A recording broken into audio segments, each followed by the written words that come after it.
Donc n'hésitez pas, si vous avez des questions, surtout n'hésitez pas à nous interrompre, on est là pour ça. C'est une réunion d'échange. Alors peut-être pas, on va peut-être pas pouvoir répondre à toutes les questions non plus parce que vous êtes nombreux. Mais voilà, n'hésitez pas si vous avez des questions, des remarques, des trucs comme ça. C'est vraiment une réunion pour ça. Donc on va un peu vous présenter le fonctionnement et le rôle du capitaine en général. Du responsable d'équipe, si vous préférez. Voilà, mais bon, c'est une réunion qui est propre, enfin, c'est pour tous les sports collectifs. Donc ne faites pas forcément une généralité sur votre sport, puisqu'on traite vraiment que le global là. Donc voilà, par exemple, on ne va pas parler uniquement de basket à Albi ce soir, on parle un peu de tout.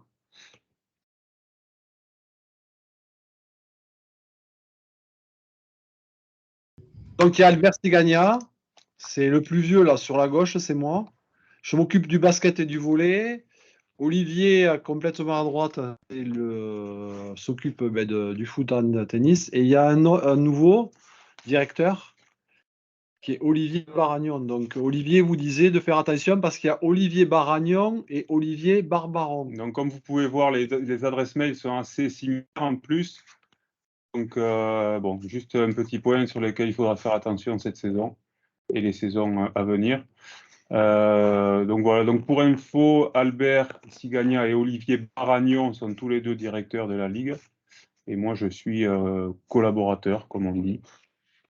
Donc attends, et chose nouvelle par rapport aux autres années, on s'occupe du sport tant au niveau académique que qualificatif pour les championnats de France.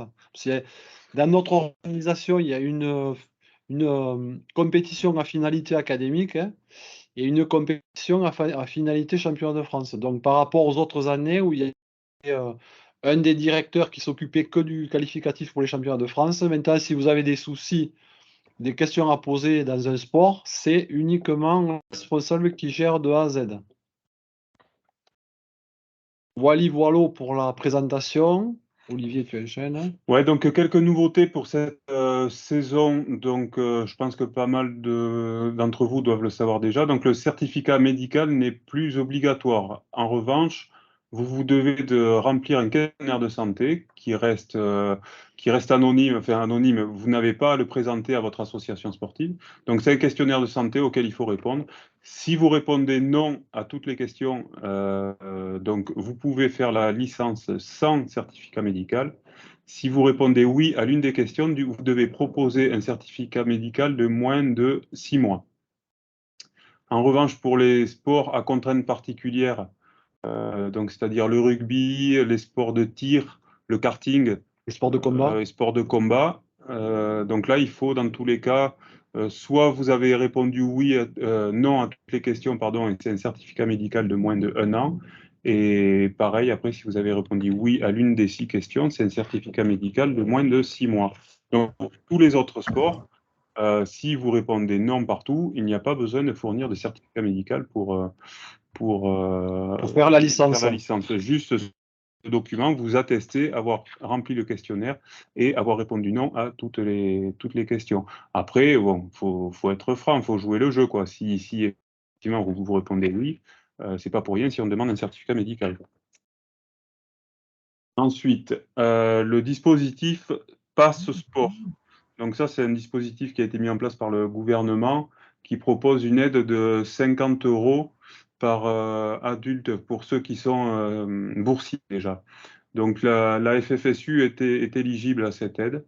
Donc voilà, si vous êtes boursier, renseignez-vous, vous pouvez peut-être profiter de ces 50 €, ce qui devrait largement couvrir le tarif de la licence si vous êtes intéressé. Alors, à savoir que cette aide, elle est versée qu'une fois dans la saison. Donc, si vous êtes licencié FFSU et que vous êtes aussi licencié, par exemple, dans le civil, où la licence est généralement beaucoup plus chère que la FFSU, c'est peut-être plus intéressant pour vous de l'utiliser pour votre club civil, puisque dans tous les cas, c'est un versement de 50 € qui est versé, quel que soit le montant de la licence. Donc, si la licence, elle n'est que de 25 €, l'association recevra 50 euros. Ce n'est pas vous qui recevrez les 50 euros, c'est l'association sportive. Donc, à vous de voir, quoi. Soit vous faites que du sport à FFSU, dans ce cas, ben, la question ne se pose pas. Soit vous faites du sport dans plusieurs associations différentes. C'est à vous peut-être de calculer ce qui est le plus intéressant pour vous.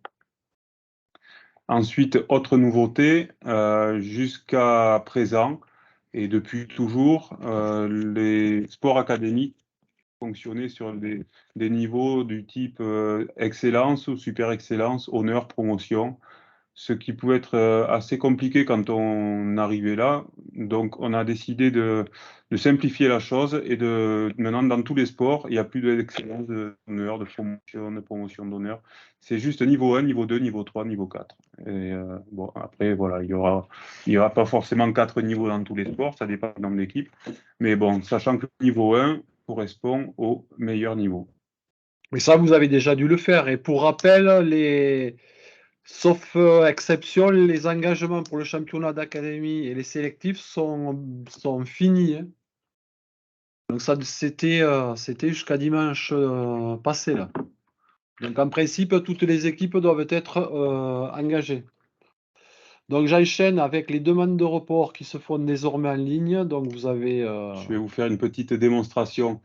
Donc, quand vous allez sur notre site, par exemple, je vais prendre au hasard le foot, puisque moi je gère le foot. Donc, vous arrivez sur cette page, où là, dans le tableau du haut, vous avez un peu tout. Vous avez notamment les comptes rendus de CMR, sur lesquels vous pouvez consulter tout ce qui est date, planning, tout ce qui est le règlement, tout ce qui est prévu pour la saison, en fait. Donc ça, si ce n'est pas déjà fait, vous pourrez aller le consulter. Ensuite, bon, il y a plein d'autres choses, hein, des règlements Sportco, des exemplaires de feuilles de match, le guide du responsable d'équipe qui reprend un peu ce qu'on va voir ce soir, hein, qui peut être utile aussi pour vous. Vous pouvez vous en imprimer un formulaire et l'avoir toujours dans le sac, ça peut toujours servir. Et donc, enfin, le formulaire de report de match, donc qui est là. Alors, vous choisissez bien sûr Académie de Toulouse. Vous remplissez tous les champs. Il y a trois pages à remplir. Enfin, c'est très rapide, hein, la page en dessous. Mais je vais vous faire une démonstration en temps réel. Comme ça, vous aurez tout. Hop. Bon, j'écris n'importe quoi.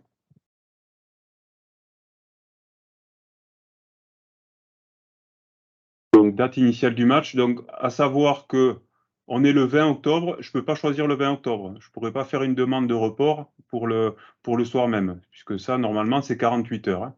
Donc, on l'a bloqué quand même à 24 heures là-dessus. Voilà, je mets n'importe. Horaire initial, allez, 18h30. Terrain initial, donc ça, vous à consulter sur votre calendrier, par exemple. Et report du match, examen, par exemple. Donc là, vous faites ça. Page suivante, bon, bien sûr, là, il n'est pas content. J'ai un truc qui ressemble à une adresse mail. Donc, équipe adverse, donc il faut que vous marquiez le nom de l'équipe adverse, le nom du responsable et l'adresse mail. Donc, si vous ne la connaissez pas, vous pourrez cliquer sur ce lien qui vous enverra directement sur la page des plannings sportifs. Si ça veut bien se charger. Ça serait dommage que ça ne marche pas ce soir. Voilà. Donc là, pour l'instant, c'est sur 0, puisqu'on n'a pas encore fait les calendriers qui ne sont pas à jour. Mais c'est sur cette page qui est aussi accessible à partir de ce bouton-là, calendrier Sportco, que vous aurez accès à tous les sports, tous les plannings, tous les résultats, tous les classements et toutes les coordonnées des responsables d'équipe. Donc les noms, prénoms, numéro de téléphone et mail, de manière à ce que vous puissiez communiquer lors d'une demande de report. Donc là, vous marquez ça et ensuite vous envoyez la soumission de report de match. Et alors, si le formulaire fonctionne normalement, et si vous n'êtes pas trompé dans les adresses mail, vous recevez une demande par mail. Nous, en tant que responsable sportif, on reçoit la demande et l'équipe adverse reçoit aussi la demande. Alors, ça ne veut pas dire pour autant que la demande a été acceptée, mais ça veut dire déjà que l'information a été envoyée. Nous, derrière ça, on vous répond si oui ou non la demande est acceptée et si oui ou non le report est possible. Parce qu'une demande de report, ce n'est pas une acceptation systématique. C'est l'équipe adverse qui accepte oui ou non le report. Et nous aussi, on peut émettre un veto si, par exemple, le report est fait trop tard, s'il n'y a aucun terrain, voilà. Donc, mais bon, dans tous les cas, lorsque vous êtes demandeur ou si votre équipe adverse demandait un report, sachez que vous êtes en rien obligé d'accepter la demande de report. Et pour compléter ça, Olivier, à partir du moment où on fait une demande de report, on a un match forfait sans pénalité, mais on a un match forfait. Et le forfait est annulé à partir du moment où l'équipe adverse accepte le report. Voilà. D'accord? Ne soyez pas surpris si vous faites une demande que vous ayez un forfait. C'est un forfait qui n'est pas provisoire, qui n'est pas pénalisant, mais voilà. Est-ce qu'il y a des C'est clair? Ouais. Allez, on continue. Donc, les stats. Quelques chiffres. Alors, je vous laisse, je ne vais pas commenter tous les chiffres, hein, mais je vous laisse un peu observer. En gros, l'année dernière, plus de 6000 étudiants, toutes disciplines confondues, avec 450 équipes environ. Sur l'année, il y a eu donc près de 2300 matchs programmés et un taux de matchs joués, on va dire, de moins de 85%. Bon, il faut savoir que l'année dernière a été quand même un peu difficile avec la reprise après Covid et surtout beaucoup de Covid entre décembre et février. Donc il y a eu beaucoup de matchs annulés, notamment dans pas mal de sports que je gère comme le hand. Et je vois aussi qu'en rugby masculin, il n'y a eu que 65% des matchs qui se sont joués. Donc bon, là c'est l'explication de cette saison. Bon, c'est une saison un peu particulière. Mais en général, on est plus aux alentours de... ouais, il n'y a jamais autant de matchs non joués quand même, je pensais, en rugby. Mais bon, voilà, sachez qu'en général, on est plus dans les 90% des matchs joués. Mais il y a toujours effectivement des reports, des forfaits, enfin pas des reports, des forfaits, pardon, des matchs annulés, des trucs comme ça. Donc, juste pour que vous preniez conscience qu'effectivement, il y a beaucoup de matchs à gérer sur la saison. Donc les reports, ça doit vraiment être de l'ordre de l'exceptionnel. C'est pas parce qu'il y a le gardien qui s'est tordu le doigt, on va pas demander une demande de report. Hein. Il faut vraiment, voilà, quand vraiment vous pouvez pas faire autrement. Et à savoir que des reports, vous pouvez en demander que 2 dans la saison.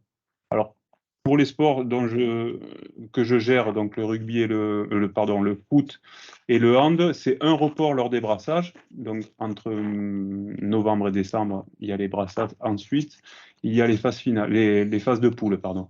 Donc vous avez droit à seulement un report avant les vacances de Noël et un report après les vacances de Noël. Si vous n'avez pas reporté de match avant les vacances de Noël, vous n'aurez pas droit à 2 reports après les vacances. Ça ne marche pas comme ça, c'est pas cumulable. Et tant qu'on est au niveau des chiffres, sachez que pour les nouveaux, sur une saison, on fait entre 10 et 12 ou 13 matchs, phase finale comprise. Voilà, on essaie de partir sur cette base-là, c'est-à-dire on fait un minimum 4 matchs, 3 ou 4 matchs en brassage, 5 ou 6 matchs en championnat, et normalement, on essaie de qualifier toutes les équipes pour des phases finales dans différents sous-niveaux de niveau 1, niveau 2, niveau 3, niveau 4. Voilà, ça c'est pour les chiffres.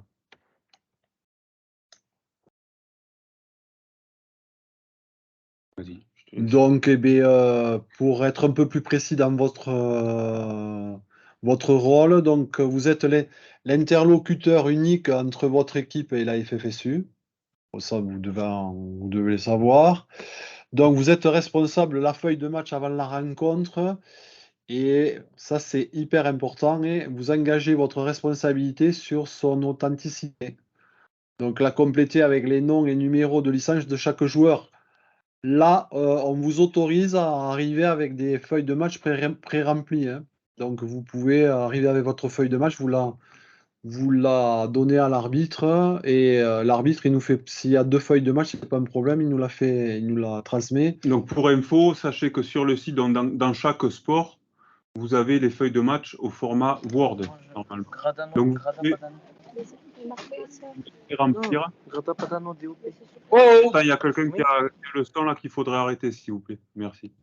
Donc, vous pouvez les pré-remplir, les télécharger au fichier Word, les pré-remplir, quitte à ce qu'il y ait plus de joueurs que sur le terrain. Après, les barrer, ça, c'est pas un souci. Mais voilà, vous pouvez anticiper pour éviter la galère. Ouais. C'est vrai que c'est pas toujours évident de remplir les feuilles de match. Et même si vous souhaitez, je vais vous montrer un petit raccourci où vous pouvez accéder à. Donc là, vous allez dans Sport Co Toulouse et en bas, dans la catégorie arbitre, vous avez une page avec toutes les feuilles de match, même les justificatifs de paiement que doivent normalement vous fournir les arbitres. Mais des fois, il y en a qui ne pas. Donc, ça peut être intéressant d'avoir quelques-uns aussi. Donc là, voilà, sur cette page, vous avez toutes les feuilles de match au format PDF ou au format Word, ce qui peut vous permettre de gagner beaucoup de temps avant la rencontre et de vous concentrer sur l'échauffement plutôt que sur la feuille de match. Donc je reviens sur ce qu'il a mis en rouge, Olivier, là, c'est engage sa responsabilité sur son authenticité.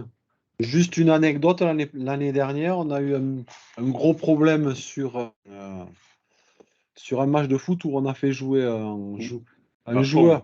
Enfin, l'équipe a fait jouer un joueur sous fausse licence et ce joueur a été expulsé. Non, alors c'est un joueur qui avait pris un carton rouge, qui était suspendu pour 4 matchs et qui, malgré sa suspension, a rejoué le match suivant et qui a repris un carton rouge pour la même raison, c'est-à-dire coup sur l'adversaire. Donc, voilà, autant vous dire que ça peut aller loin, ce genre de problème. Donc, on ne joue pas à ça.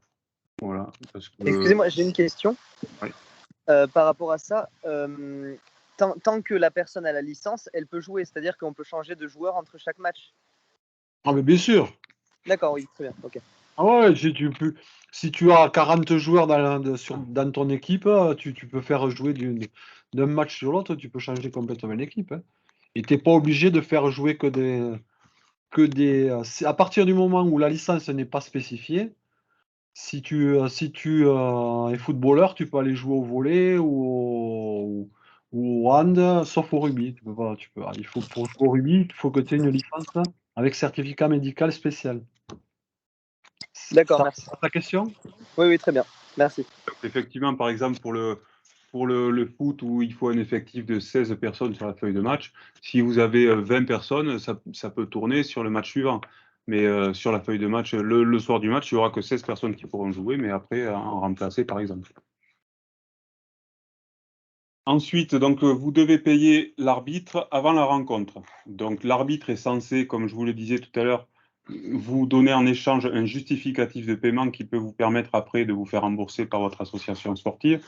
Sauf que c'est pas rare qu'il y ait des arbitres qui n'en aient pas. Donc, je vous conseille d'avoir toujours une feuille dans votre sac, ça peut toujours servir. Bon, après, gérer le point qui viennent d'être abordés par Olivier, donc les 2 reports maximum dans la saison. Alors, ça aussi, il y a eu un petit changement là. En cas de blessure, vous devez faire directement la déclaration sur le site. Donc, ça, c'est hyper important. Hein. Dès que vous avez la moindre blessure, c'est-à-dire un doigt retourné, un pet sur la tête, un pet sur le nez, vous le faites marquer par l'arbitre sur la feuille de match et vous déclarez. Quoi qu'il arrive, on ne connaît pas la conséquence qu'il peut y avoir. Vous faites marquer, par exemple, à l'arbitre, vous ne faites pas une déclaration de médecin et vous mettez coup sur le nez, coup sur la tête, doigt retourné. C'est pas un truc précis, mais il faut que ça apparaisse sur la feuille de match et vous faites une déclaration d'accident. Et ça peut toujours servir. On ne sait jamais de ce qu'il peut arriver. Et ça peut être anodin au départ et ça peut être un peu plus embêtant par la suite. Donc la moindre incertitude sur une blessure, vous le faites marquer sur la feuille de match et vous faites une déclaration d'accident. Juste pour répondre à une question, là, je vois il y a une question concernant le tennis. Donc bonjour, nous sommes en cours de création d'une association de tennis dont nous n'étions pas au courant de l'inscription avant dimanche. Donc, pour info, sachez que si vous êtes sûr que votre association va être créée rapidement, c'est-à-dire d'ici la rentrée, vous pouvez quand même inscrire l'équipe. Moi, tout ce qu'il faut, c'est que les joueurs soient licenciés au moment du match. Donc, les matchs sont prévus à partir du 7 novembre. Donc, éventuellement, vous pouvez quand même inscrire l'équipe à condition, voilà, d'être sûr que vous serez en règle au moment des premiers matchs. Si vous n'êtes pas en règle au moment des premiers matchs, je peux pas, c'est trop compliqué en tennis. Je ne peux pas vous prendre en cours de saison. Excusez-moi, j'ai une question par rapport à ce sujet, justement. Ouais. Nous, personnellement, je parle pour le volley en tout cas, j'ai constitué mon équipe de 6 personnes, sauf que notre professeur de sport, qui justement s'occupe de tout ça, nous avait pas dit qu'on devait engager les équipes avant dimanche, mais m'avait juste dit, moi, de participer à la réunion pour dire que voilà. C'est qui? C'est qui? Monsieur Siorac Jérôme, à l'IUT de Blagnac. Et il en a engagé, je crois, des équipes. Hein. Ah, en tout cas, il ne nous l'a pas informé, il m'a juste demandé de... Oui, mais moi, j'ai reçu des... Généralement, ouais. il les fait directement. Il le lui, fait les engagements. directement, Jérôme. Je crois que j'ai deux équipes de volley, il me semble. Et à ce propos-là, justement, du coup, vu que c'est assez spécifique, c'est du 4-4 ou du 6-6 au niveau des Garçon, c'est 6-6. D'accord, parfait. Merci beaucoup. Si jamais tu as le moindre souci, tu m'envoies un mail. Et comme ça, je vérifierai et je te répondrai demain. Tu m'envoies un mail ce soir et je te le renvoie demain. D'accord. Je crois que c'est fait. Alors, autre. Ça n'a rien. Enfin, c'est l'éthique, là. Et on parle d'éthique. On parle plus d'organisation matérielle. On parle de ce qui gère et ce qui fait la particularité de la FFSU et du sport en général. Hein. Donc, à noter que, pas forcément dans tous les sports, mais environ 90% des matchs se jouent sur les installations sportives de la mairie de Toulouse, qui nous sont prêtées, et donc qui sont forcément liés au règlement de la mairie de Toulouse, qui est un règlement assez strict, notamment sur les horaires, et surtout sur ce qui est de l'alcool, qui est strictement interdit, que ce soit bien sûr sur les terrains, dans les vestiaires ou autour des terrains. Donc on sait que c'est pas évident quand vous êtes sur le terrain de dire à vos spectateurs arrêtez de picoler s'il vous plaît, mais il faudrait le faire. Donc nous, tous les ans, on a des remontées de mairie, puisque les gardiens font remonter l'info et nous derrière, on se fait tirer les oreilles.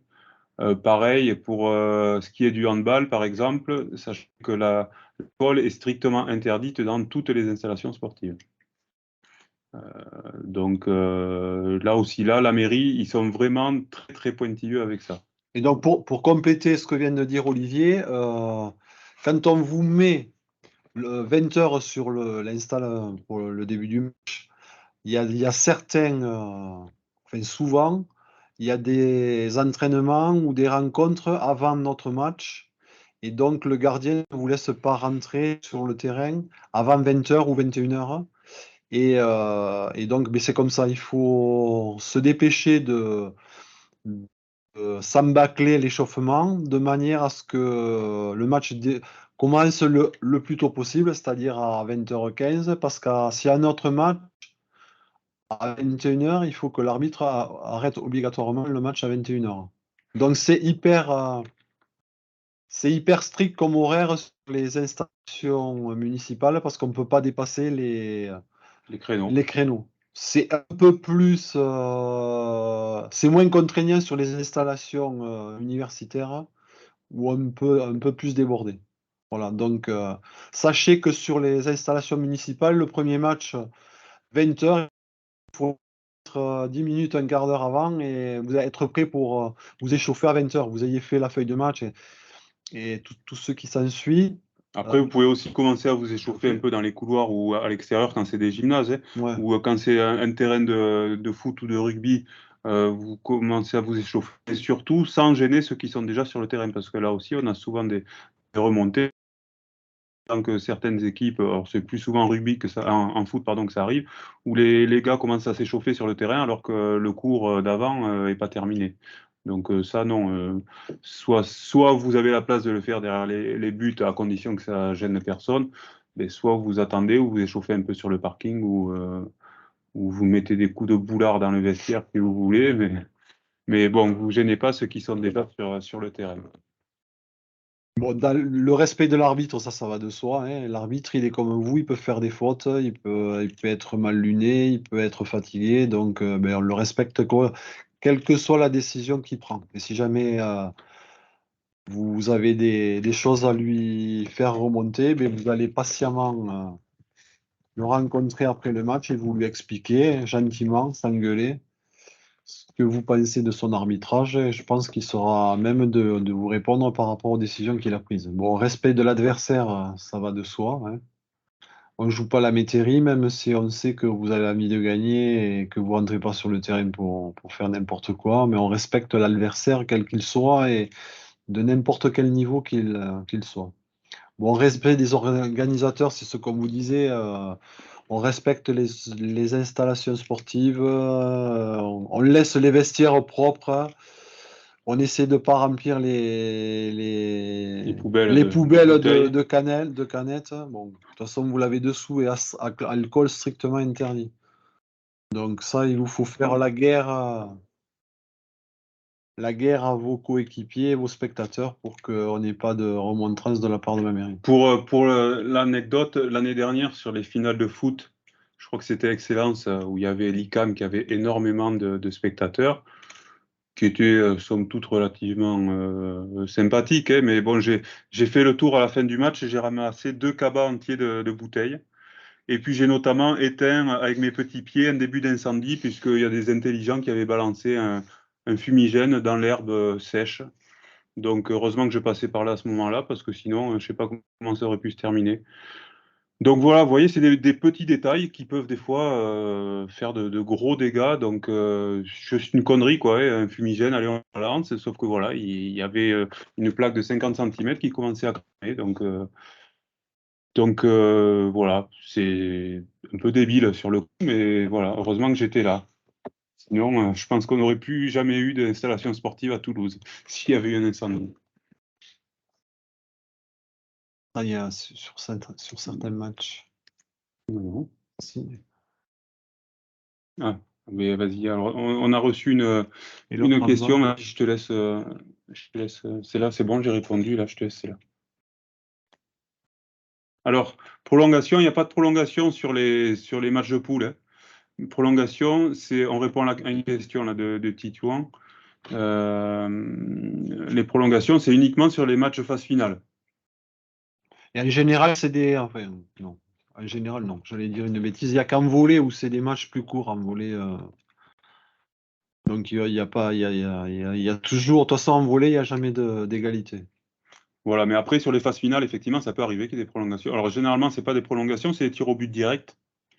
Donc, il n'y a pas de prolongation. Et du coup, ça va un peu plus vite lorsqu'il y a des tirs au but.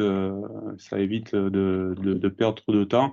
Et là, bon, les installations le savent. Quand c'est des... Nous, on essaie de le dire à la mairie qu'il y a des possibilités de tirs au but ou des trucs comme ça. Donc, ils sont un peu plus tolérants puisqu'ils savent que c'est uniquement sur les phases finales que ça peut arriver. Alors, la règle des joueurs grillés. Elle ne s'applique. Joueur grillé, c'est-à-dire c'est un joueur qui joue avec une équipe et qui voudrait jouer avec une autre équipe. À un niveau. De la même école ou de la même université. Donc, cette règle, en fait, vous faites partie d'une équipe et normalement, vous devez faire toute la saison avec cette équipe. Donc, oui, grosso modo. Donc, ça ne s'applique plus durant les brassages, seulement à partir de janvier. En fait, pour être un peu plus clair, la règle des joueurs grillés, c'est si vous faites 3 matchs en niveau 1, vous ne pouvez plus descendre en niveau 2. En revanche, parce que ce n'est pas tout à fait ce que tu dis, Albert, si une école ou une association sportive, alors moi je parle pour mes sports, pour le hand et pour le foot, c'est peut-être différent pour les sports basket, volley et rugby. Si une association sportive a plusieurs équipes au même niveau, un joueur peut, pour dépanner, aller jouer dans l'autre équipe, mais n'a pas le droit de jouer plus de 2 matchs dans la semaine. Donc ça, C'est une spécificité. Donc, cette règle des joueurs grillés, par contre, ne s'applique pas en janvier, jusqu'en janvier, puisque jusqu'en janvier, ce sont des brassages qui sont là aussi pour vous aider à évaluer le niveau de votre équipe. Donc, ça peut arriver. Alors, c'est des problèmes de riches, on va dire. C'est pour ceux qui ont beaucoup d'équipes, par exemple, qui ne savent pas trop où ils vont, quel effectif ils vont utiliser. Mais voilà, donc un joueur peut, durant les brassages, jouer dans une équipe de niveau 1, de niveau 2, on va dire. Mais c'est uniquement voilà, pour tester l'effectif. C'est pas pour gagner à tout prix, parce qu'après, ça force la suite du championnat, puisque les brassages déterminent ensuite votre niveau sur la suite du championnat. Donc, sur les brassages, il peut y avoir un brassage, justement, des joueurs sur le niveau, mais un joueur n'a pas le droit de jouer plus de 2 matchs par semaine. En revanche, à partir du mois de janvier, donc qui correspond au match de poule, on va dire, du championnat réel, si un joueur fait 3 matchs dans un niveau quel qu'il soit, que ce soit niveau 1, niveau 2, il ne peut plus redescendre au niveau inférieur. Donc, par exemple, un joueur qui a fait 3 matchs en niveau 2, il ne peut plus redescendre en niveau 3. En revanche, si pour rendre service un jour ou quoi, il peut jouer un match au niveau 1, il peut remonter une fois. Mais s'il est amené à jouer 3 fois avec le niveau 1, il ne pourra plus redescendre au niveau 2. Est-ce que c'est clair? Parce qu'on a souvent des questions là-dessus. Donc voilà, si ce n'est pas très clair, n'hésitez pas à poser des questions. C'est pour un sport à la fois, hein. Donc la question qui est posée, si tu joues à niveau 1 en rugby et à niveau 3 en foot, tu peux faire tout ce que tu veux là, hein. Alors attends, bonsoir. Attends, mais on va commencer par là quand même. Donc j'ai 2 joueurs qui ont pris leur licence avec l'école TBS et ils voulaient savoir si c'était possible de aussi la prendre avec Sciences Po et faire les matchs avec les 2 équipes. Absolument pas. Donc à partir du moment où vous êtes dans une école qui dispose d'une association sportive et qui propose le sport que vous voulez pratiquer, vous ne pouvez pas jouer avec une autre association sportive, vous devez absolument jouer avec la vôtre. De toute façon, vous ne pouvez avoir qu'une licence, hein. Oui, déjà oui, mais surtout vous ne pouvez jouer qu'avec votre école. Sauf autorisation spéciale s'il n'y a pas d'équipe dans votre école. Alors, comment nous devons faire s'il n'y a plus d'éclairage sur le terrain? Alors, généralement, s'il n'y a plus d'éclairage sur le terrain, c'est que vous avez été trop lent à commencer le match. Puisqu'effectivement, sur les installations municipales, l'éclairage s'éteint automatiquement. Donc, mais commencez à l'heure déjà, et je pense que ça n'arrivera pas. Après, effectivement, on n'est pas à l'abri d'une panne, d'un truc comme ça. Ou d'un gardien qui veut rentrer chez lui D'un gardien rapidement. qui veut faire du zèle, mais normalement, ça ne doit pas arriver. Si ça arrive, ben, écoutez, de toute façon, Vous nous faites remonter l'info. Voilà, on essaiera de voir, mais on ne peut rien faire, hein. On essaie de voir si le match est reprogrammable ou pas, mais après, c'est sûr que vous n'allez pas jouer dans le noir, hein, donc voilà. Alors, la règle des joueurs grillés, c'est pour un sport à la fois ou pour tous les sports? Par exemple, une joueuse qui fait du rugby, donc c'est pour un sport. Mais en revanche, la règle de 2 joueurs par semaine s'applique. Par exemple, une joueuse qui fait un peu tous les sports, elle ne va pas faire du rugby le lundi, du hand le mardi, du volley le mercredi, etc. Ça risque de faire un peu beaucoup quand même. Au départ, vous êtes étudiant, vous n'êtes pas sportif professionnel. Ensuite, question, est-ce qu'il y a un nombre limité de remplaçants pour le foot? Alors pour le foot, vous avez droit à 16 joueurs sur la feuille de match avec remplaçants illimités. Remplacement illimité, donc ils peuvent rentrer et sortir autant de fois qu'ils veulent dans le match. Peut-on quand même faire une entente entre écoles s'il n'y a pas assez de joueurs pour faire une équipe? Oui, ça c'est possible. C'est sur demande, hein. C'est sur demande et il faut que ce soit validé par le responsable du sport. Donc pour info, ça a été fait en foot, là où par exemple Super Hero, non en hand pardon je crois, où Super Hero et ENAC viennent de faire une fusion, et en foot féminin aussi d'ailleurs elles l'ont fait. Ça a été fait en basket et ça a été avalisé par la commission mixte régionale entre Purpan et l'ICAM. Alors cette dernière règle s'applique pendant les phases de brassage, genre si quelqu'un en niveau 1 joue 3 matchs avec son équipe, non, ça ne s'applique pas pendant les brassages. Pendant les brassages, vous êtes juste limité à 2 matchs par semaine. Vous pouvez passer d'une équipe à l'autre. mais c'est à partir du mois de janvier où là, c'est plus les brassages, où là, vous ne pouvez plus descendre de niveau si vous jouez 3 matchs dans le niveau supérieur. Alors, il y a beaucoup de questions. Hein. Bonjour, pour le tennis, je me demandais si les matchs pouvaient compter pour le classement FFT. Alors, le tournoi individuel est homologué FFT, donc là, il compte, mais pour les matchs par équipe, c'est pas homologué, puisque c'est une formule propre à la FFSU qui donc ne peut pas être homologuée. Bonsoir, si j'ai un joueur de niveau 2 joue une fois dans la semaine, peut-il, dans la même semaine, jouer avec une équipe de niveau 1 pour nous dépanner? Mais pendant les brassages, oui, il n'y a pas de souci. Et dehors des brassages, s'il joue 3 fois dans le niveau 1, il ne pourra plus descendre. Pour le paiement de l'arbitre, paiement liquide ou chèque, c'est à vous de voir et à lui surtout, à l'arbitre de voir. Généralement, oui, vous pouvez que ce soit en liquide ou en chèque, vous pouvez. Et pour et combien ça coûte? Donc, en fait, il y a 2 types d'arbitres. Il y a les arbitres FFSU, donc qui ne sont pas des arbitres officiels, qui sont formés par la FFSU. Et là, d'ailleurs, en ce moment, il y a la 3e soirée de la formation arbitre qui est en train de se dérouler. Donc, les arbitres non officiels, ils sont payés 14 € par match à vous partager en équipe. Donc, ça fait 7 € par équipe. 7 € par équipe. Donc là, on n'est que pour le hand. Mais pour les arbitres officiels, tous les sports, c'est pareil. Pour les arbitres officiels, 10 € par équipe. Il n'y a que pour le foot où c'est un peu plus cher. C'est 20 € pour les non officiels, donc 10 € par équipe, et 24 € pour les arbitres officiels, donc 12 € par équipe. Allez, on va continuer sur le diaporama. Donc, en cas de forfait durant les phases de poule, votre équipe ne sera pas qualifiable en phase finale. Donc ça rejoint un peu ce qu'on disait tout à l'heure avant la réunion avec le basketteur de Champollion-Albi. Donc en fait, pour essayer de pallier au forfait justement des équipes toulousaines qui ne souhaitent pas se déplacer par confort ou par impossibilité, parce que c'est sûr, des fois c'est compliqué, c'est pas facile. Mais sachez que voilà, si vous faites forfait, que vous n'allez pas jouer, que ce soit à Albi ou ailleurs, ou même à Toulouse, attention, à partir du moment où vous faites un forfait, vous n'êtes plus qualifiable en phase finale. Alors, pour ma part, je ne l'ai pas appliqué l'année dernière parce que c'était une année particulière, il y avait eu énormément de forfaits dus au Covid. Mais cette année, ce sera, sauf s'il y a encore une grosse épidémie, mais cette année, ce sera à nouveau la règle. Football, donc il y a une petite spécificité en FFSU football. Carton blanc ou carton jaune, c'est 10 minutes d'exclusion. La différence entre les deux, c'est que le carton blanc, c'est sur contestation d'arbitre. Le carton jaune, ça peut être sur des fautes de jeu et tout ça.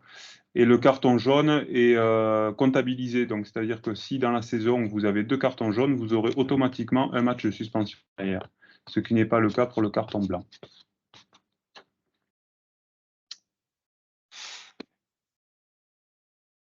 Alors, bon à savoir. Donc, lorsque les calendriers seront faits, tous les vendredis, on envoie par mail à tous les responsables d'équipe les calendriers de la semaine suivante. Donc, voilà, le vendredi, vous recevrez un petit récapitulatif de la semaine à venir avec les matchs prévus. Donc, si un match que vous pensiez que vous aviez eu les semaines précédentes n'apparaît plus le vendredi, c'est qu'il y a eu une demande de report de match. Quand un match est demandé, quand il y a une demande de report sur un match, le match est supprimé du calendrier. Alors, il sera toujours visible sur le site, a priori, mais sur les calendriers papier, enfin, PDF qu'on vous envoie, il sera plus, il devrait ne plus apparaître. Ou alors, il y aura marqué report ou quelque chose comme ça. Dans la même lignée, les jours de match, on vous envoie un SMS tous les matins. Enfin, tous les matins. Chaque jour de match, on vous envoie un rappel par SMS. Donc, c'est pour ça qu'il est important que les données que vous mettez lorsque vous engagez vos équipes, que ce soit les mails ou les numéros de portable, soient corrects pour qu'on puisse vous joindre.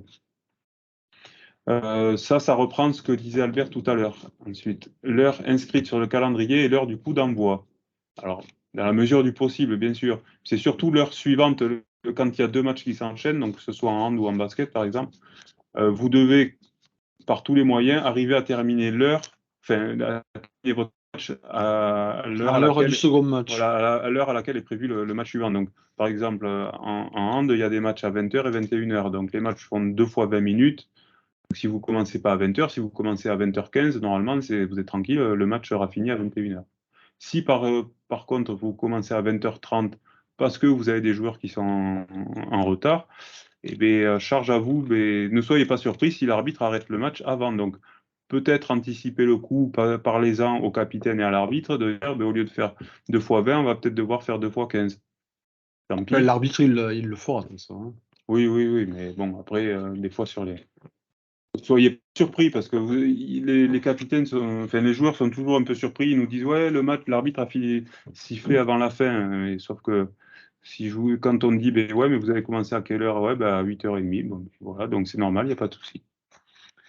La feuille de match doit être prête avant la rencontre, c'est ce qu'on vous disait, hein, possibilité de la remplir, surtout il n'y a pas Olivier, mais en rugby où on peut mettre 25 noms sur la feuille de match, donc ça fait beaucoup.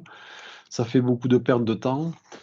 Donc c'est ce que vous disiez Olivier, vous en montrez Olivier, possibilité de créer des listes sur votre espace licencié. Après on en vient aux choses un peu moins agréables. Forfait non prévenu, bon, ça arrive de moins en moins ça. Hein.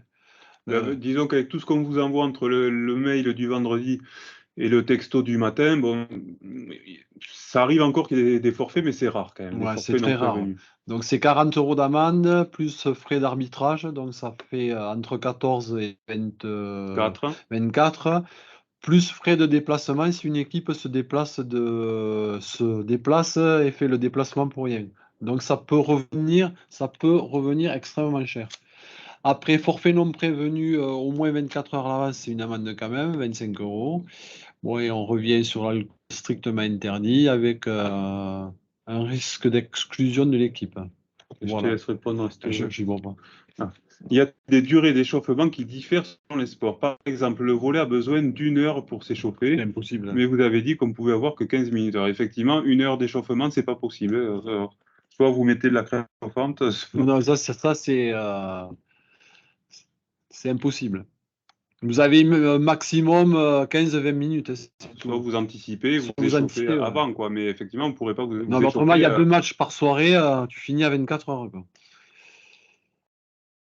Les mails qu'on reçoit, c'est sur notre adresse perso ou l'adresse de la Oui. fac. Mais c'est sur l'adresse que vous avez notée sur les engagements. Normalement, c'est sur votre adresse perso. Ça dépend. C'est les inscriptions. Alors, ça dépend. Soit c'est vous qui avez fait l'inscription, soit c'est votre prof. Mais c'est sur les mails dont on dispose, quoi. Match Alors, de foot, c'est 2 fois 45. Hein. ouais, 2 fois 45 les mi-temps en foot. Bon, des fois, on rogne un peu sur l'entre-deux, sur les mi-temps. Sur la mi-temps, c'est sûr, là, la mi-temps, c'est pas la Ligue des Champions. Il n'y a pas un quart d'heure avec, Il n'y a pas de avec télé, il les n'y a pubs rien. et tout ça. Donc, l'hiver, quand il fait froid, parce que vous n'aurez pas toujours la possibilité d'entrer au vestiaire. Donc, quand il fait froid et qu'il pleut, je pense qu'une mi-temps de 3-4 minutes, je pense que ça peut suffire à tout le monde. Même question pour les mi-temps de hand, même réponse. Relativement court. En hand, vous avez droit à un temps mort par mi-temps et par équipe, à savoir. Parce que si vous voulez tous les renseignements sur le fonctionnement, vous allez dans compte rendu de Saint-Mer et vous avez tout. Normalement, en volley, combien de temps, combien de sets on joue, etc. Compte rendu de CMR, c'est ce qu'on vous montrait tout à l'heure Voilà. sur le site. Vous avez tous les renseignements. Sur la page de chaque sport, vous avez des comptes rendus de CMR donc qui vous renseignent un peu sur ça. Sur tout ça. Pour le paiement des arbitres par Lydia, ça dépend des arbitres. Effectivement, il y a des arbitres qui l'utilisent, d'autres non. Donc, il y a des arbitres qui ne connaissent pas, donc vous pouvez leur en parler. Et effectivement, moi, j'ai connu ça l'année dernière et c'est hyper pratique. Donc, n'hésitez pas à leur en parler.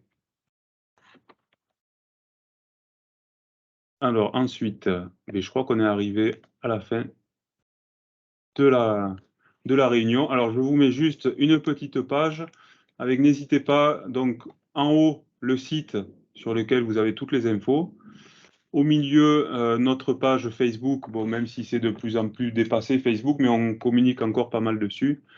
Et ensuite, en bas, la page Instagram, qui est une page commune à Montpellier et à Toulouse, puisque sachez que depuis quelques années maintenant, on fonctionne en ligue, donc on est rattaché à Montpellier. Alors attendez, maintenant on va passer aux questions. En ce qui concerne le foot, c'est une équipe de 8 sur petit terrain ou de 11 sur grand terrain. Alors le foot masculin, c'est uniquement du foot à 11 et le foot féminin, c'est uniquement du foot à 8 sur demi-terrain. Y a-t-il une deadline pour la prise de licence? Le jour du match. Il n'y a pas vraiment de deadline, il faut juste que vous soyez licencié au moment où vous rentrez sur le terrain. Et pour prendre une licence, il faut 2 minutes. Hein. Alors, ne vous y prenez pas quand même Oui, au dernier moment, mais ça va très vite. Il faut que le responsable de l'AS puisse la saisir, mais la saisie sur Internet est quand même relativement rapide. Avons-nous le contact des arbitres avant le match? Non. Vous n'avez pas les contacts des arbitres, vous n'avez pas spécialement besoin de contacter les arbitres. Si vous avez des choses à la rigueur, vous passez par nous, mais non, vous n'avez pas à joindre directement les arbitres. Non, mais par contre, nous, on est relativement dispo. Pas 24 heures sur 24, mais vous pouvez nous appeler si vous avez des soucis. On a oublié de vous le dire, ça. Si vous avez des soucis de déplacement, si vous avez des problèmes sur la route, si vous avez un empêchement de dernière minute, vous nous prévenez pour qu'on prévienne l'arbitre et l'autre équipe, quoi. Alors, pour la feuille de match, l'équipe 2 constitue celle de l'adversaire ou la deuxième équipe de notre établissement. Alors, une feuille de match, vous avez sur l'équipe 1, c'est l'équipe qui est recevante. Alors, il n'y a pas forcément de recevant et de visiteurs, on va dire. Mais en fait, c'est sur le calendrier que vous recevez ou qui est noté sur le site internet, l'équipe qui est citée en premier est considérée comme équipe à domicile. C'est-à-dire, si jamais il y a l'arbitre n'est pas là, bon, ça très rarement, c'est Ça peut arriver. Ça peut arriver. C'est l'équipe qui est recevante qui est obligée de fournir l'arbitre. Qui est censé assurer l'arbitrage. Alors après, moi, perso, je conseille souvent de faire moitié-moitié, une équipe qui arbitre une mi-temps. Vous faites un toast au début pour déterminer qui arbitre la première mi-temps, à la rigueur. Mais bon, dans tous les cas, s'il n'y a pas d'arbitre, le match doit quand même jouer. Donc voilà, essayez de prévoir le coup éventuellement. Ça peut arriver qu'un arbitre, comme vous, un arbitre, il peut avoir un accident, il peut être dans les bouchons, donc ça peut arriver soit qu'il arrive en retard, soit qu'il n'arrive pas du tout. Alors, le coup de l'arbitrage, il me paraît très logique que ce soit remboursé par l'ASSO, mais après, on n'est pas dans le secret des assos. Donc, généralement, c'est le cas qui vous rembourse. Alors, non, quelle est la date des brassages mais pour tous les sports, c'est le 7 novembre. Et avec, sans doute pas de match, le jeudi soir 10. Puisque c'est la veille du 11 novembre, Voilà, et donc, on se doute que... on jouera le lundi 7, mardi 8 et mercredi 9. C'est remboursé ou il faut faire remplir le papier? Mais il faut, ouais. Ben ça, on ne sait pas en fait. Il faut que vous renseigniez dans votre association sportive, puisque Ouais, chaque non, mais association il faut avoir un justificatif. Donc vous faites rembourser, remplir le papier par l'arbitre. Concernant la limite de 2 matchs par semaine, c'est pour tout sport confondu, où un licencié peut faire par exemple un match de foot et un de volley. Donc on a dit tout à l'heure que non, vous n'êtes pas des sportifs professionnels, donc il faut quand même des temps de récupération. Donc non, c'est 2 matchs pour tout sport confondu en fait. Après, bon. Ça, ça y est, là, le compte rendu de ces mères, non? Bonsoir, concernant le football, devons-nous être obligatoirement 16? Non, vous devez, un match, c'est minimum, c'est au moins 11, mais il y a des spécificités. Donc, après, si vous n'êtes que 11, vous pouvez jouer. Si vous êtes 10, vous pouvez jouer. Si vous êtes 9, vous pouvez jouer. Si vous êtes 8, vous avez match perdu, mais vous devez quand même jouer. Mais ça vous évite de prendre un forfait avec 25 € d'amende. Donc, même si vous êtes que 8, je vous conseille d'aller quand même jouer, quitte à faire un match. Voilà, vous aurez match perdu, quoi qu'il en soit. Mais ça évite que l'équipe adverse se déplace pour rien et que vous preniez 25 € d'amende.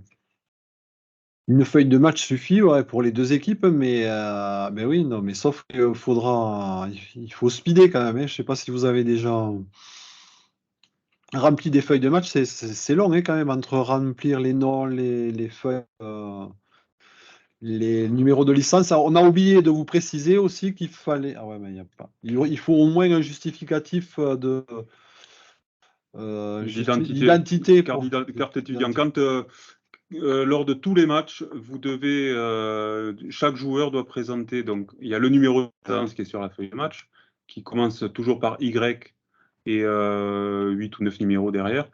Et vous devez obligatoirement prouver votre identité à l'aide d'une carte étudiante sur laquelle il y a votre photo.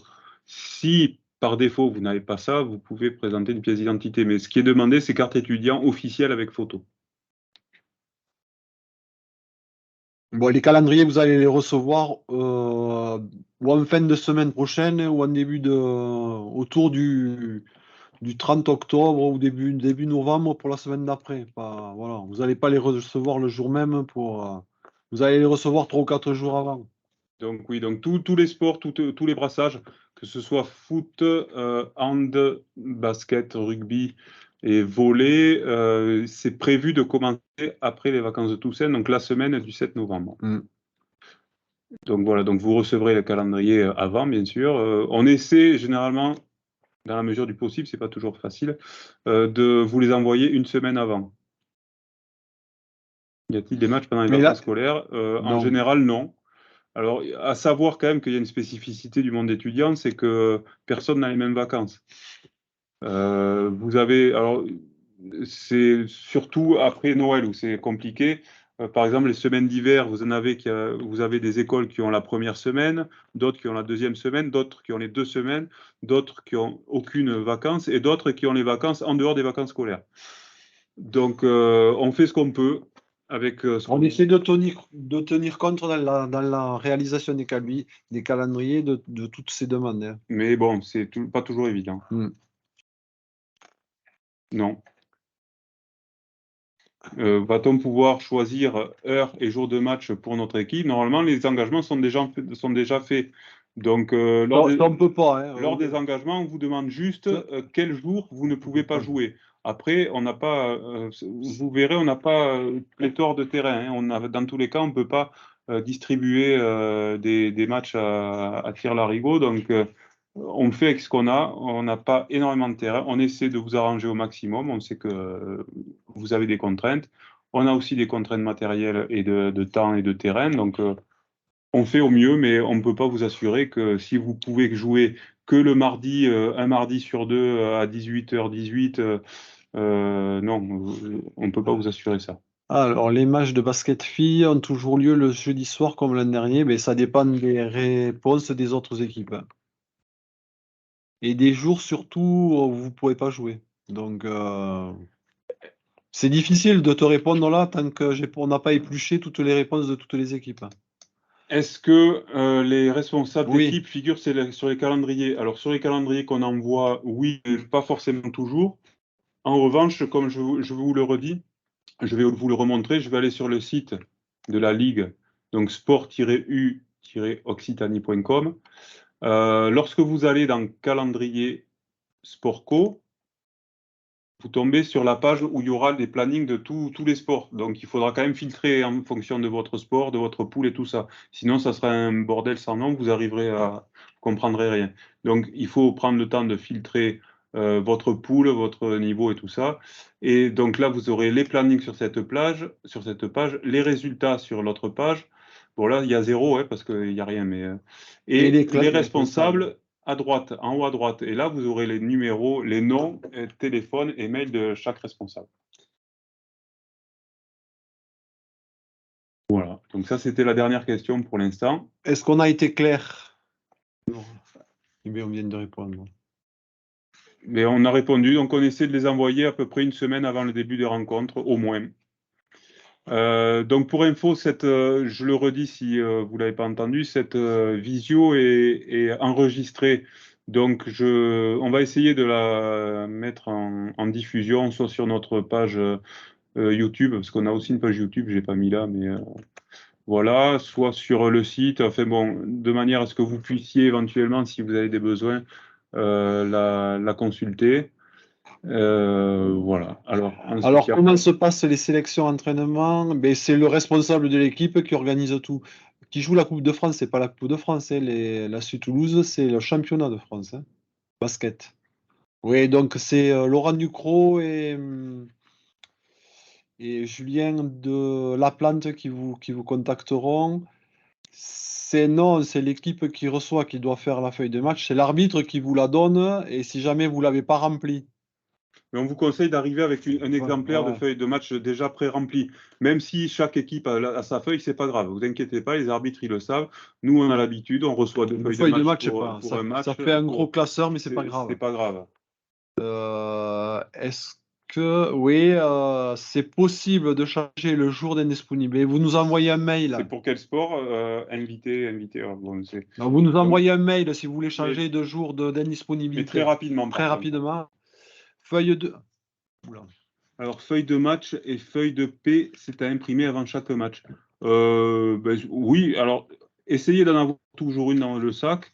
C'est pas sûr que vous l'utiliserez à chaque fois, mais prévoyez d'avoir toujours un truc sur soi. Après, en fait, ce qui serait bien, c'est de vous prévoir une petite pochette d'arbitre avec tout ce dont vous pouvez avoir besoin.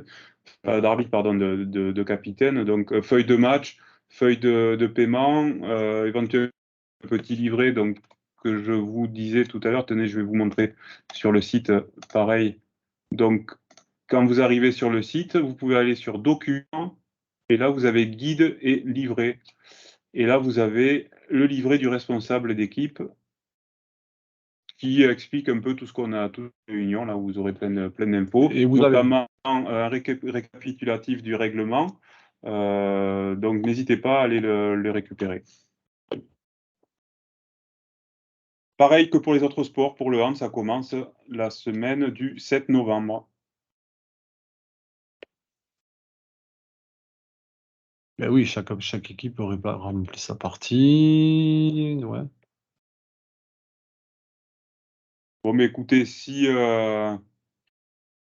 ça a été à peu près clair pour vous, j'espère que ça vous... Non, mais n'hésitez pas, si jamais vous avez... Il y a des choses qui vous paraissent floues encore, et vous nous envoyez un mail et on essaie de vous répondre le plus rapidement possible. Voilà, alors, quand il n'y a pas d'urgence, privilégiez quand même enfin, en tout cas pour ma part, je sais, je privilégiais le mail, parce que moi, ça me gonfle le téléphone, en fait. Donc, je préfère prendre le mail. Voilà, ça permet, en plus, des fois, vous pouvez nous poser des questions auxquelles on n'a pas forcément la réponse de suite. Donc, ça permet de se renseigner et puis voilà. Donc, si jamais c'est urgent, SMS, téléphone. Bien sûr. Et si c'est pas urgent, on essaie de vous répondre, pas dans la minute, mais on vous répond par mail et le plus précisément possible. Voilà. Bon, mais en tout cas, merci à tous de votre présence. Et puis, bonne saison et bon appétit. Et puis, j'espère que vous allez passer une bonne saison sportive et universitaire. Ciao. Au revoir. Ciao. Merci, au revoir. Merci. Merci, au revoir.